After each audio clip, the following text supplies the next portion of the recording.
discussed introduction to retrosynthesis, right? So here let us discuss choosing a disconnection. So I have told if this is a, if this substance is there and this arrow, I have told this is nothing but disconnection, that is nothing but cleavage. How we should choose, how we should cleave? So the first thing, the first cleavage, we should, disconnection must be give us a reliable reagent, right? What is that? Let us see this. See here, here I am going to take one substance, right? So this is the substance I am going to take, and here oxygen is there, and here CH2 COOH. I told you, and this is retrosynthetic arrow. I have two possibility, and I have always told you in retrosynthesis we always try to cleave first the heteroatom and the carbon bond. Here also carbon is there, here also carbon is there, and here I will cleave like this, right? So this is good. I can cleave it nicely. Nicely I can cleave it, right? So here what happens? O minus, here I will get synthon, and here I will get COH plus this synthon I will get it, right? So this is a good one, good. But here if I cleave like this, see this is A, let me call it as A, and here let me call it as B. If I cleave like this, see here B, I will get like this compound.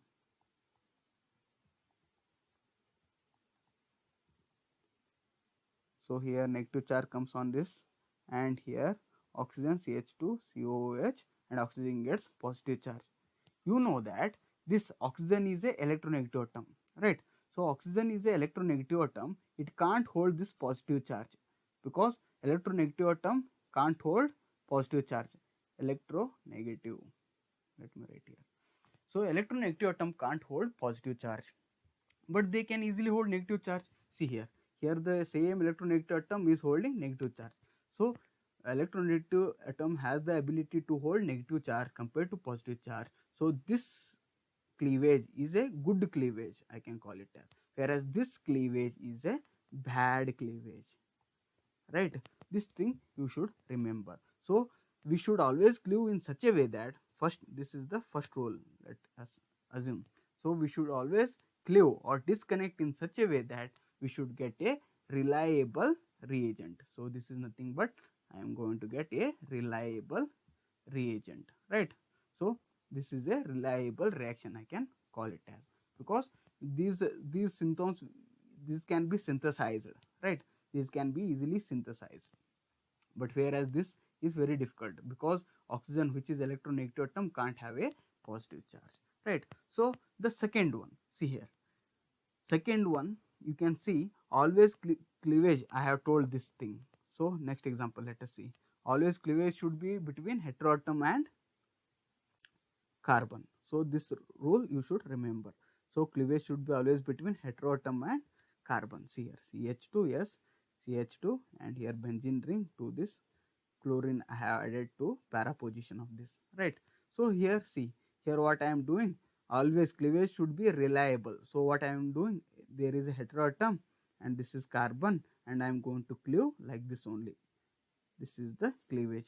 So what happened, I will get this synthones. Intermediates are nothing but synthones in retrosynthesis, right? So this thing I can easily get, right? These are the synthones. So the equivalent reagents, right? The equivalent reagents are nothing but these things. SH, because H in presence of base, if I treat, the H will be taken by this base, and here sulfur gets negative charge. And here what happens? See here, the equivalent reagent will be like this. Cl will be there, and CH2 Br. Br is a good living group. If it left the system, this carbon gets positive charge, right? So this thing you can remember, right? So these are the reagent. So first we should see whether disconnection will give me appropriate, that is reliable reagent or not. Second thing, we always should cleave this heteroatom and carbon bond. So here we can also call it as CS cleavage, right? So this is nothing but sulfide, right? Sulfide cleavage we have done. right? So the reaction, how the reaction will goes, always when you do this retrosynthesis by showing this backside arrow, afterwards you should write the final reaction, the reaction how it will go. So what I will do, I will take this reagent, right, sh. To this I am going to add base in presence of second reagent, that is this one, Cl CH2 Br. So what happens, this base, let me write B minus, will take this proton and it will form this Cl S negative charge, right? So this it will form, and there is one more reagent I have taken, right? So CH2 Br, this reagent I have with me. So Br is a good living group. Here chlorine is also good living group, but you should remember that chlorine is directly attached to sp2 carbon. This is benzene carbon, right? Because of which these lone pairs will be in conjugation. Because of these conjugations, what happens is that here there will be partial double bond. So this chlorine will not leave the system. To make it a good living group, there are different substrate, then only it can leave the system. So now CH2 Br is there here and CH2 Cl is there. So if you compare these two things, chemoselectivity will be more here, because bromine can live because it is single bond, and here easily it can make SN2 reaction. So this sulfur with electronegative term will attack this carbon, and this bromine will leave the system, right? So easily it can do. So what happens, I'll get the target molecule, that is in this case we will write it as product. So what is the product?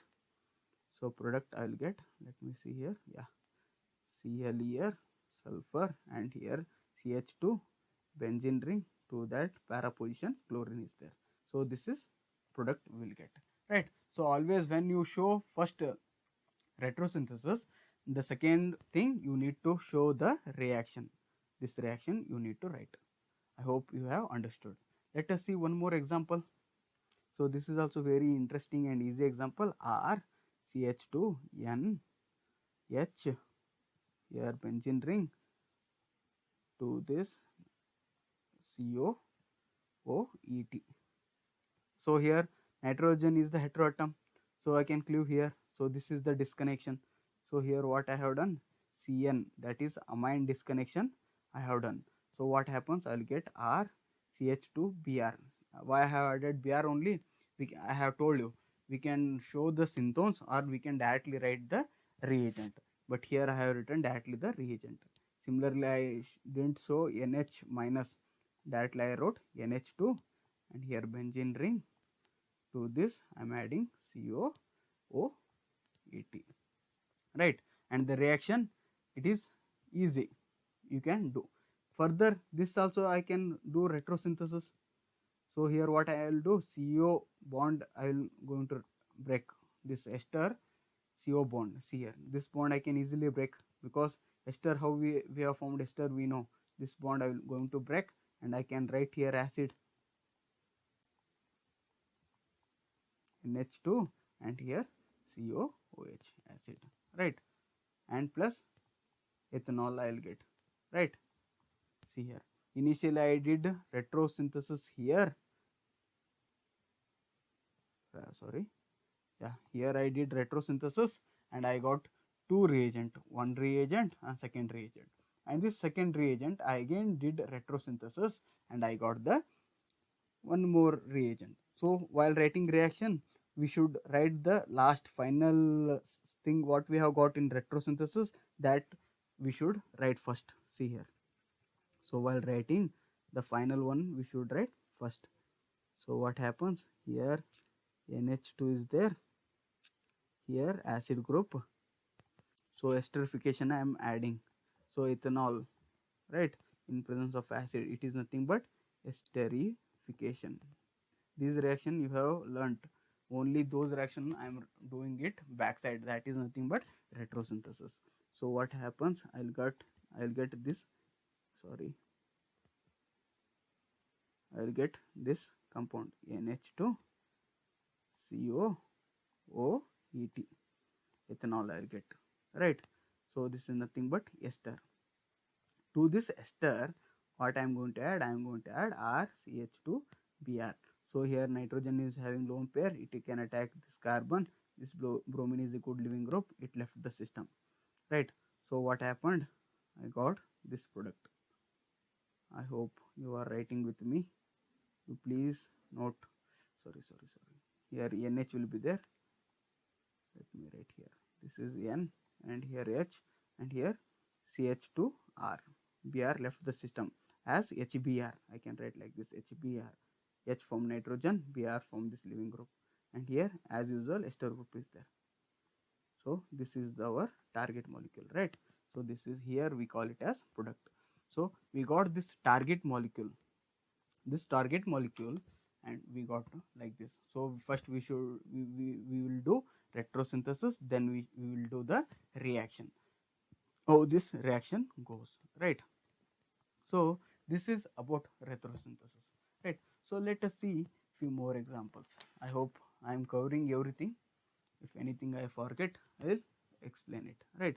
So uh, let us see multi-step synthesis, avoid chemoselectivity problem. This thing, one more rule all you can understand like this. Let me write here. What is this? Next one is multiple step synthesis. Why do multiple step synthesis? To avoid chemoselectivity. Chemoselectivity, we know. What is chemoselectivity? If two functional group are there, see here. Let me explain you the chemoselectivity. Here OH is there, here NH2 is there, and I have only one molecule of acetyl chloride, let us assume. So here nitrogen is also having lone pair and oxygen are also having lone pair. But we know that nitrogen electronegativity is less compared to oxygen. Nitrogen electronegativity, oxygen it is 3.5, whereas nitrogen it is 3, right? So since its electronegativity is less, so it can easily give its lone pair to this carbon which is electron deficient. So acetylation only takes place to nitrogen, so we call it as N acetylation, and oxygen remains as it is OH, right? So here this is nothing but chemoselectivity. What is chemoselectivity? In presence of two functional group NH2 and OH, the reagent will select only NH2 as it is more reactive compared to OH. That is nothing but chemoselectivity.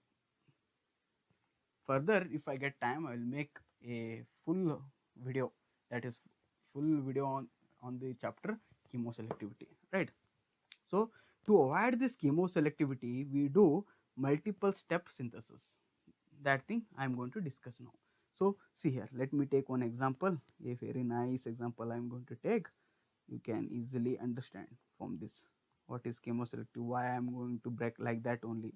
Those things we shall see with this example, right? So here I am going to take this compound CH2PH.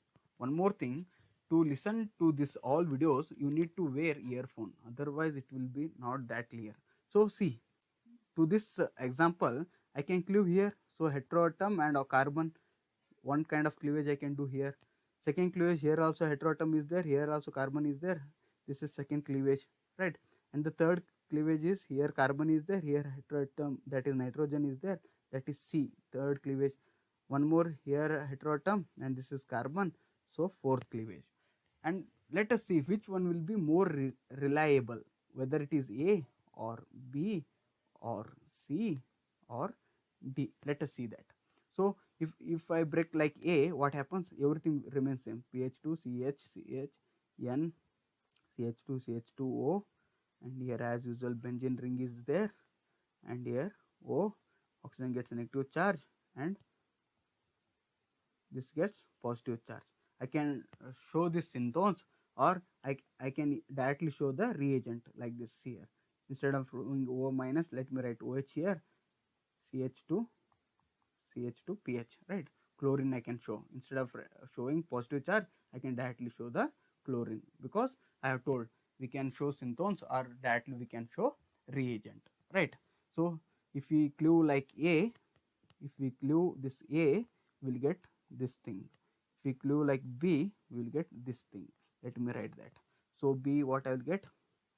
So pH is there, CH2 CH N CH2 C. Instead of writing here plus, I will write chlorine right here, and one more reagent I will get OH oxygen, and here O, this is benzene ring, CH2 PH, right, B. And third C, so this is our C. Here I am going to cleave, so I will get this reagent. Let me write those reagent. So here PH CH2 N H2, directly I will write, and here one more reagent will be chlorine. I will write CH2 CH2 O, benzene ring, and here oxygen CH2 PH, right. And the third one, that is fourth one, sorry, that is D, PH CH2, right, CH2 Cl plus NH2 CH2 CH2O, benzene ring, and O CH2 PH. So let us see which one will be more reliable. So see, if I cleave like A, see, I'll get these two product in A. I'm going to talk about A. So these are the two reagent I'm going to get. The problem is, see, this is a reactive. If I make these two reaction, see here oxygen only will not react. Here chemoselectivity problem will come. Here NH is there. So this nitrogen is also having, and I told nitrogen lone pair will be more donor compared to this oxygen because of electronegativity. Oxygen is having more electronegativity, so it can't give its electron density as that of nitrogen. So here the reaction may occur and we may not get this target molecule, right. So this is our wrong decision to take this kind of disconnection. We can't do this kind of disconnection. And in case of second thing, what happens, see here, every time I have forgotten to write NH here, you please note it down, right. Sometimes it will be forgotten, right. Yeah. So here what happens, here nitrogen is having lone pair. Here what happens, it may give like neighboring group participation, and we may form like this compound N here, CH2N, right, and here chlorine. So the reagent, this in presence of base, it can attack here also, right, or it can attack here. So we may not get the same starting material, that is target molecule. So our second choice, that is B, is also not correct, because this disconnection also may not give the same, that is 100% target molecule we won't get. We may get some percentage of other substance also. So what I will do is, see, let us see this connection, C and D is there.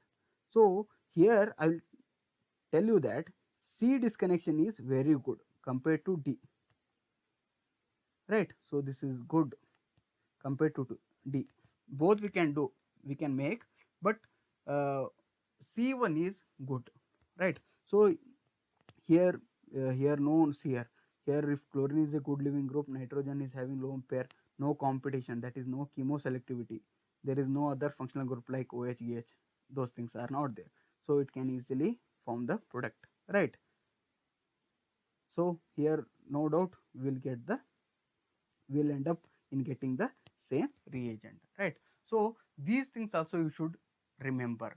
From while disconnecting, we should see that if there is any more reactive element is there, that thing we should disconnect first, and we